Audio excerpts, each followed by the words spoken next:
কিচেনে জানাই সবাইকে স্বাগতম। নিশ্চয়ই আপনারা সবাই ভালো আছেন, ইনশাআল্লাহ আমিও ভালো আছি। আপনারা হয়তো মুরগির রেজালা খেয়েছেন, খাসির রেজালা খেয়েছেন, গরুর রেজালা খেয়েছেন। আজকে আমি আপনাদের করে দেখাতে যাচ্ছি মুরগির রেজালা। মুরগির রেজালা করতে আমার যা লাগছে, আমি 1 কেজি 400 গ্রামের একটা মুরগি নিয়েছি। আপনারা দেখতেই পাচ্ছেন আমি মুরগির পিসগুলো কত ছোট ছোট করে কেটেছি, যাতে মুরগির মশলাগুলো ভালো মতো ঢুকে। আমার লাগছে 1 কাপ দই, 5টা এলাচ, 3টা তেজপাতা, 2টা দারুচিনি, একটা বড় টমেটো, 2 কাপ পেঁয়াজ, 1 চামচ আদা, 1 চামচ রসুন, ধনে জিরে 1 চামচ, হলুদ 2 চামচ, মরিচ গুঁড়া 1 চা চামচ, তেল 1 কাপ, লবণ স্বাদ মতো। চুলায় তেল দিয়ে দিয়েছি, তেলটি আমার গরম হয়ে গেছে। 1 কাপ তেল দিয়েছি, 2 চামচ ঘি দিয়েছি। তেলটি গরম হয়ে গেছে, এখন আমি এতে একে একে শুকনো মশলাগুলো দিয়ে দিচ্ছি। 3টি তেজপাতা, এলাচি 5টা, দারুচিনি দিয়ে দিচ্ছি। 2 কাপ পেঁয়াজ,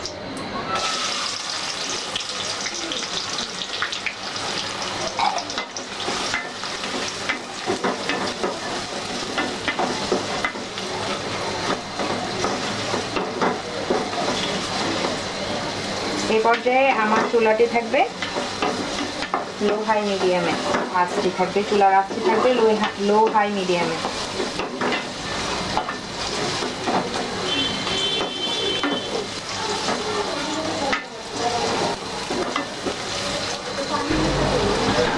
দর্শক দেখুন, পেঁয়াজ ভুনা ভুনা হয়ে আসছে।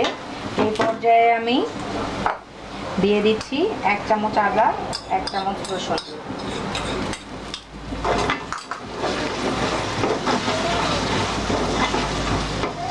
সাথে দিয়ে দিচ্ছি 2 চামচ হলুদ।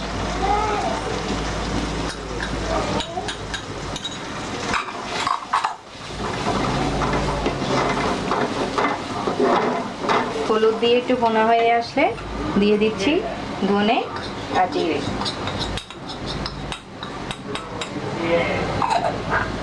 দিয়ে দিচ্ছি মরিচের গুঁড়ো,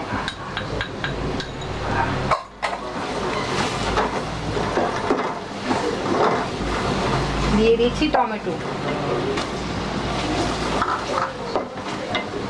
মশলাটা একটু ভুনা হয়ে আসলে আমি সাথে দিয়ে দিচ্ছি পানি।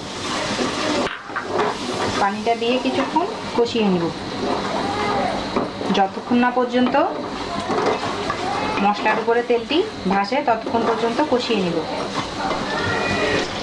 দেখুন দর্শক, মশলার উপর তেল ভেসে উঠছে, তার মানে আমার মশলাটি কষানো হয়ে গিয়েছে। এই পর্যায়ে আমি 1 কেজি 400 গ্রাম মুরগি কেটে নিয়েছি। দর্শক, মুরগির পিসগুলো ছোট ছোট করে নেবেন, তাতে টেস্টটা অনেক বাড়বে। কারণ আমরা খাসির মাংস, গরুর মাংস এই সাইজেরই কেটে রান্না করি, তাতে সহজে মশলাগুলো ভেতরে ঢুকে পড়ে। দিয়ে দিচ্ছি 1 কাপ টক দই,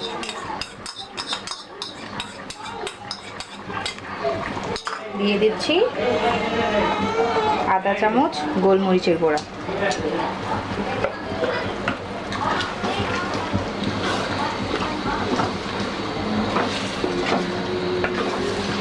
এবার ভালো মতো কষিয়ে নেব যতক্ষণ না পর্যন্ত মুরগি থেকে পানি বের হয়। ফার্মের মুরগি থেকে একটি পানি বের হয়, আপনাদের সুবিধার্থে বলে দিই। যতক্ষণ পর্যন্ত কষাবেন, ততক্ষণ পর্যন্ত কষাবেন যতক্ষণ না পর্যন্ত আবার তেলটা উপরে না আসে। দেখতে পাচ্ছেন খুব সুন্দর একটা কালার আসছে। রান্নার পরে আরও কালারটি অনেক সুন্দর হবে। আপনারা চাইলে দই দিয়ে মুরগিটা ম্যারিনেট করে রাখতে পারবেন, তাহলে খেতে আরও বেশি টেস্ট হবে।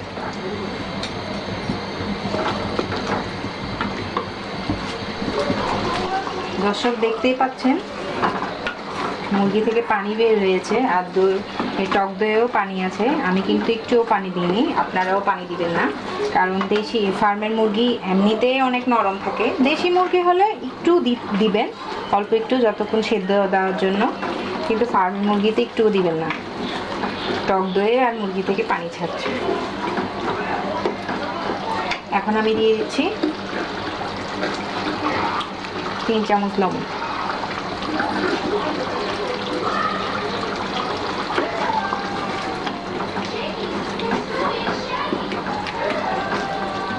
এটা খিচুড়ির সাথে, পোলাওর সাথে বা পরোটা, রুটি সবগুলোর সাথে খেতে পারবেন।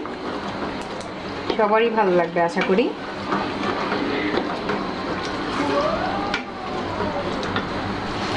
দেখতেই পাচ্ছেন মাংসটি কষিয়ে গেছে।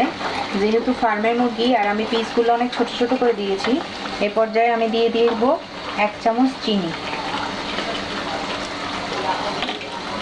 চিনিটি দিয়ে একটু নেড়ে হালকা আছে 10 মিনিট রেখে দেবেন। দেখে আসি 10 মিনিট পর মুরগির রেজালার কি অবস্থা। দর্শক দেখতেই পাচ্ছেন রেজালার উপরে তেল ভেসে উঠছে, তার মানে আমার মাংসটি হয়ে গেছে। এই পর্যায়ে আমি চুলা বন্ধ করে দিব। এবার আমি আপনাদেরকে পরিবেশন করে দেখাচ্ছি। হয়ে গেল আমার মুরগির রেজালা। আপনারা অবশ্যই খেয়ে দেখবেন, খিচুড়ির সাথে, পোলাওর সাথে, পরোটা, রুটি, ইনশাল্লাহ ভালো লাগবে। আমার সাথেই থাকবেন, আমার চ্যানেলটি সাবস্ক্রাইব করে রাখবেন, বেল আইকনে ক্লিক করে রাখবেন, নতুন নতুন ভিডিও আপডেট পাবেন। আর আপনাদের যদি কোনো রেসিপি চান তাহলে অবশ্যই কমেন্ট বক্সে জানাবেন, আমি দেখানোর ট্রাই করব। ধন্যবাদ আমার পাশে থাকার জন্য।